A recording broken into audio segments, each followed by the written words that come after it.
Bersatu Pulihkan Negeri, Latihan Integrasi Taruna Muda Nusantara atau Latsitardus 2026, resmi digelar di Aceh Tamiang.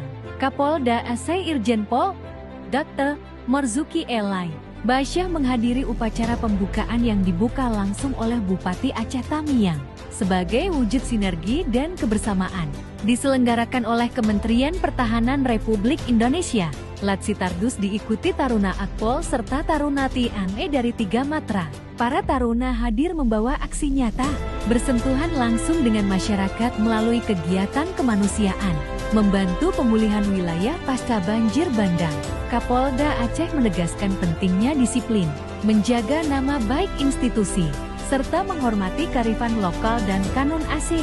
Inilah wujud pengabdian, membentuk calon perwira yang berintegritas, berkarakter, dan peduli terhadap masyarakat.